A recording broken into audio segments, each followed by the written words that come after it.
Performing intimacy. House. The house is assumed to be the built architecture within which we live. It is the tangible object itself, not its aura. One might be tempted to conflate house with the walls that enclose an interior space protected from what is outside. But what is it that lies outside? Nature? The other? Whose gaze do we shelter from within the boundaries of the house? The imagination of the house as an enclosure is an incomplete one. It presumes too much. For example, it assumes that the interior is a necessity for much of the activities of the house. Our actions prove that wrong. The house is, after all, performed every day. The house is inscribed and described by the way in which we act out our intimate lives. This is where we sleep, we eat, we shit, we fuck. We make the house through inhabiting it. The tangibilities within which we perform these prosaic activities overspill the boundaries of the traditional building. The architecture of the house spills out of walls, breaks across boundaries, makes intimacy in uncanny ways. Stories are best begun somewhere in the middle, right? Those people who arrived by train in Bombay, I was among them. My parents, my brother were among them. And we lived our lives in a few cities in the country, growing up in the years that the government was building the nation, and Films Division was making films about it, about us, some of the films that you see over here referenced, archival. I started my school in Lucknow, where my grandfather worked as a clerk in the UP Secretariat. We lived in a government housing complex called Mahanagar, literally the metropolis. And I remember that one day when we were students of kindergarten of Springdale School, we were herded into a shamiana for what they called a film screening.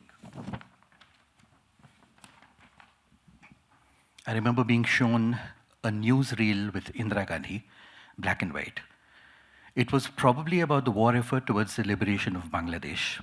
And maybe about 100 of us, 3 to 5-year-olds, had been made part of this state program of screening propaganda documentaries made by the state for school kids, organized by the Field Publicity Unit of Films Division.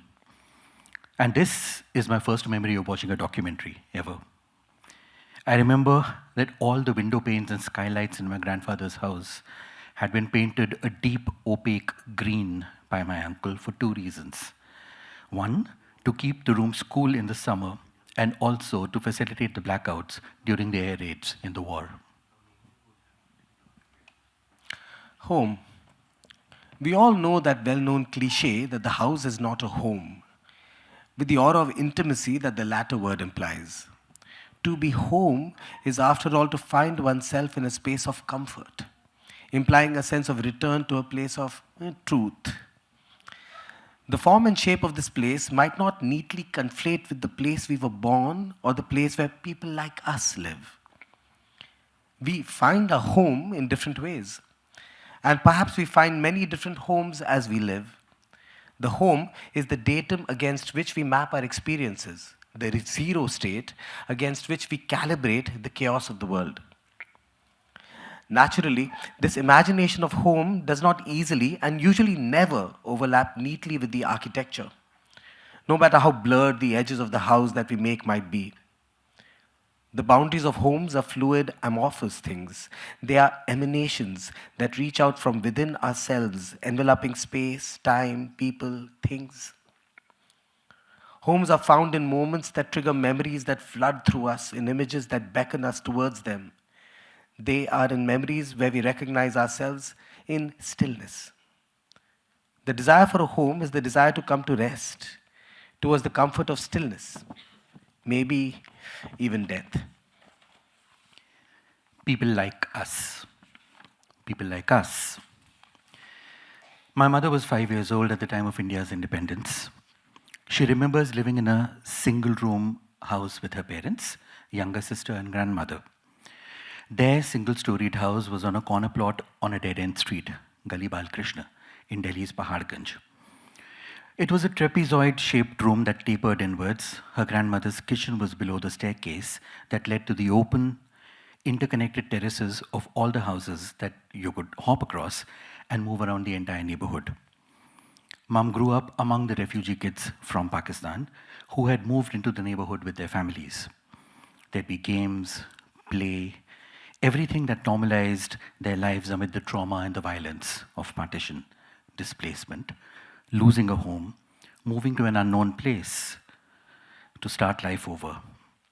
And in all that place, she remembers sleeping with a kitchen knife under her pillow for safety, as instructed by the elders, a 5-year-old child, ready to defend herself in case the dreaded enemy attacked. Now she's at once embarrassed and matter-of-factly about this memory. And that is how a little child was taught to distrust and fear the other, a belief that often still lingers. Representation, or to represent. To turn an encounter with the world into language, into a system of signs for someone else in turn to encounter and hopefully to come to some sort of understanding. Language is the medium through which we make sense of the world in which we live, through which we make connections. No language is transparent to the world. In every act of language making, utterance, representation, there are distortions, simplifications, abstractions. The whole is always out of reach, no matter how many times and methods we try to use to capture it. We can only know the representations of other realities, other lives. Within these flattened abstractions, we make our own meaning. We insert ourselves and our histories. Every time we consume representations, we are actually rewriting what is shown or said, making it our own. Isn't this why we love to listen to stories? Because they are ways in which we insert ourselves into other narratives, living other lives while still living our own, splitting ourselves into the different versions of who we are and who we would like to be. Every time we consume representations, we are actually rewriting what is shown or said, making it our own. Isn't that why we love to listen to stories? Decades later, my brother and I found ourselves growing up in another refugee colony, bang in the center of Delhi. This was New Rajinder Nagar. Our neighbors were all first-generation settlers who had got these houses through complex and possibly quite flawed methods of allocation, unlike what we saw in Lovely Villa in LIC Colony in the film. The place was named after the first president, Rajendra Prasad, with a Punjabi twist turned into Rajinder Nagar. And all of post-independence history played out around us. The park opposite our house was called Nehru Park. Next door was Patel Nagar.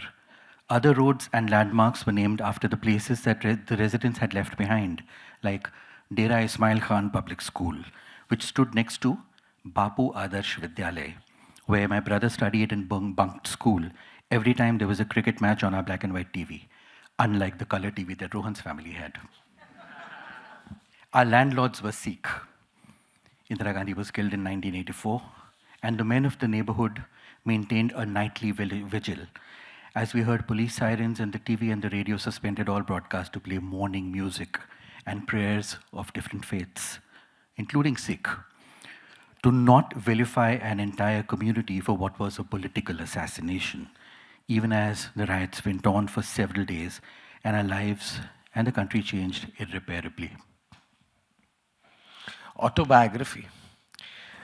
To narrate a life is to give it form, a shape, to make it legible for somebody else. In the making of a narrative, a reality is flattened into the forms that narrative demands: origin stories, dramatic arcs, clear motivations for actions and resolved endings, epiphanies, marriages, deaths. In an autobiography, the life is one's own. One mangles one's own experiences into a story, simplifies it until we perform a version of it for the audience, even if the audience is oneself. After all, we all need reassuring narratives in which we come out on top or become the tragic heroes we would like to be seen as. Yet the autobiography is written as a coming out, a revelation of ourselves to the world.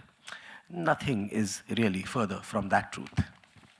Nothing indeed could be further from the truth.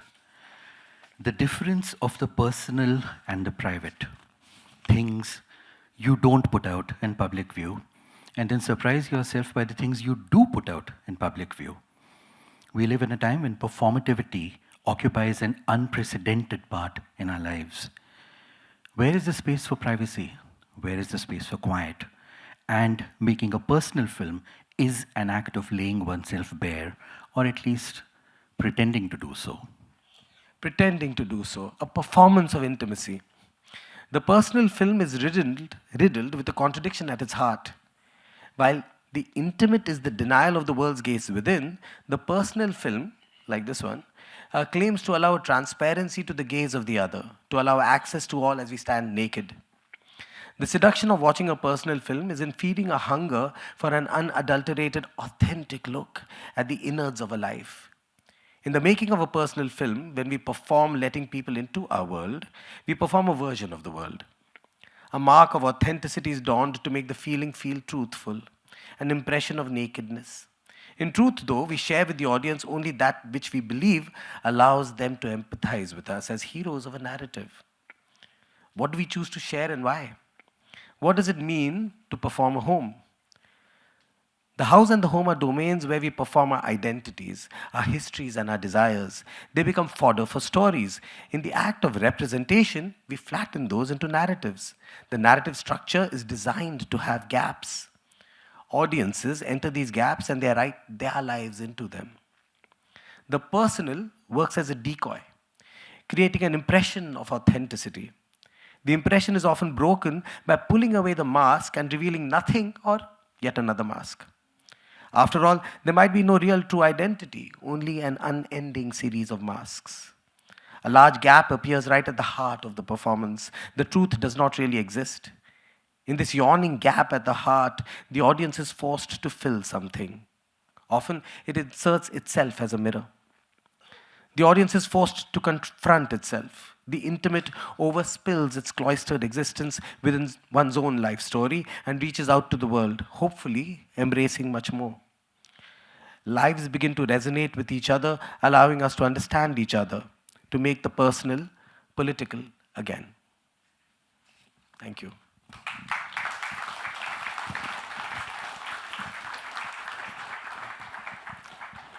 We have 10 minutes for a Q&A according to that screen there. So,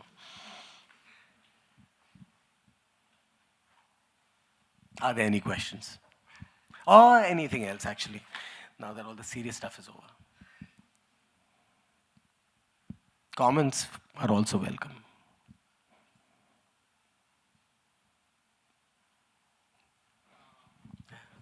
Please take a mic.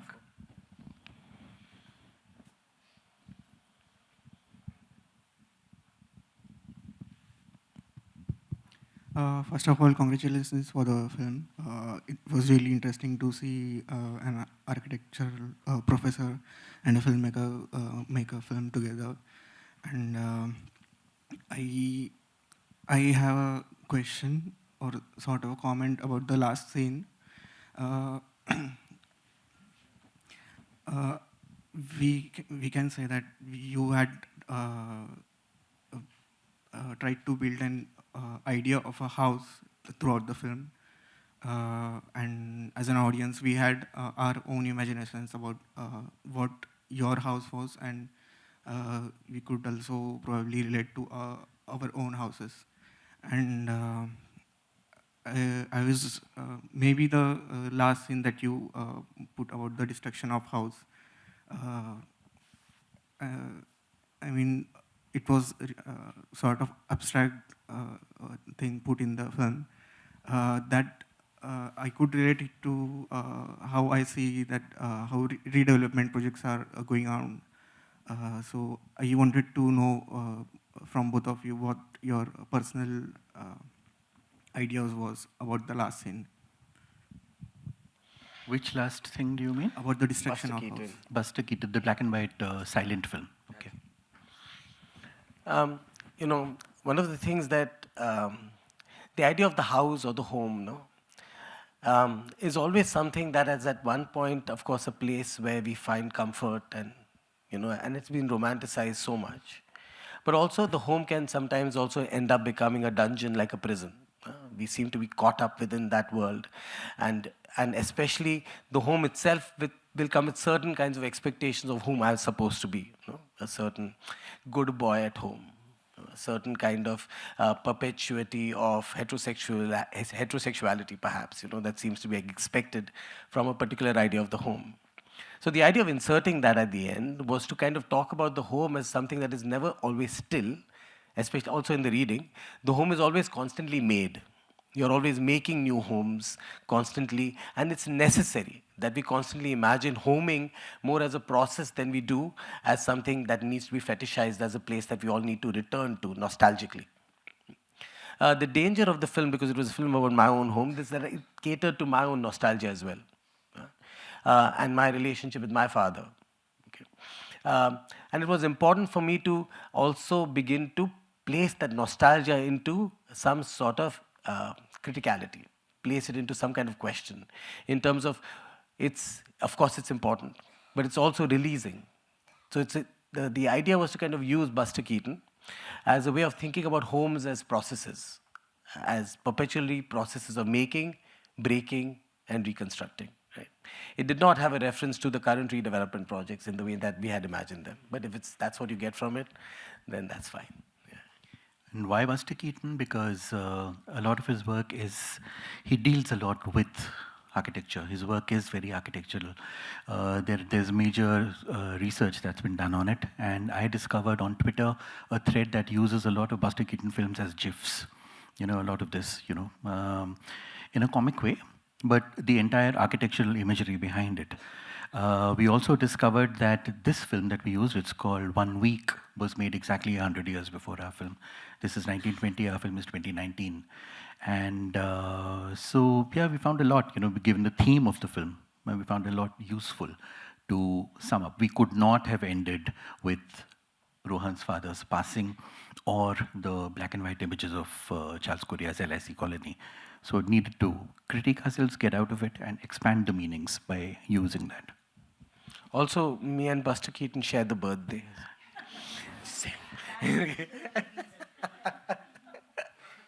Michael Jackson and I share my birthday. Oh, God.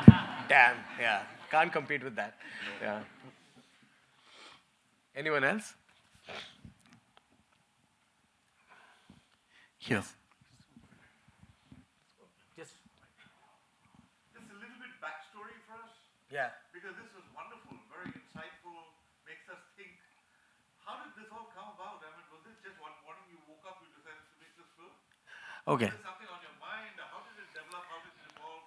How did you both get together and start working on this? Just a little Well, backstory. two of us are seeing each other, so that's easy about why we make films together.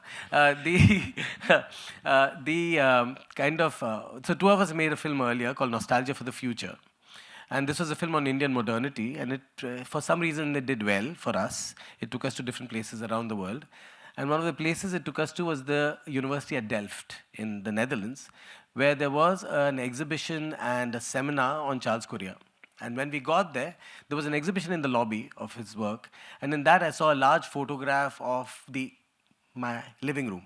I was like, if there's a story to tell, then, I can tell it, right? So that's why I think Mukul and I spoke to each other. And then we wrote a proposal to a fund that used to exist to make documentary films called the Public Service Broadcasting Trust. And then they generously supported the film, and that's how the film got made. Yeah. Yes, there was a question here.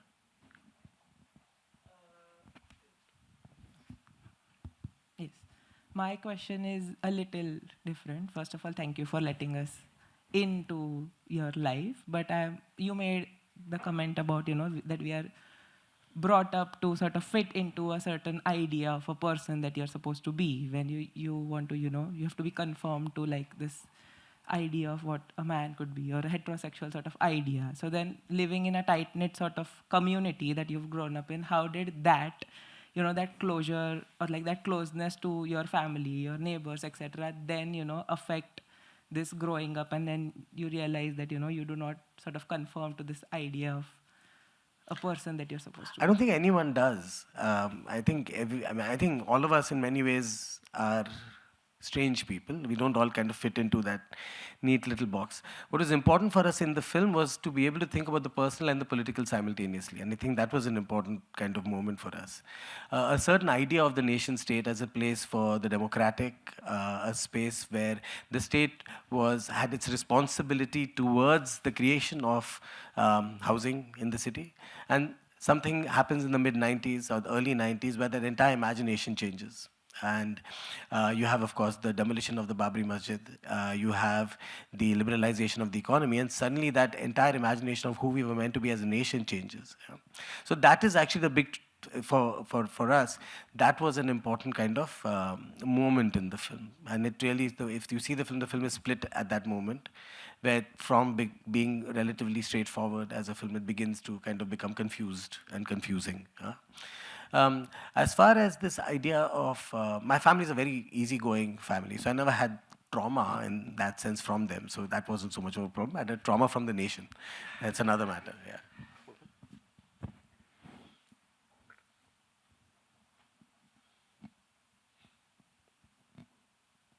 Still have some time.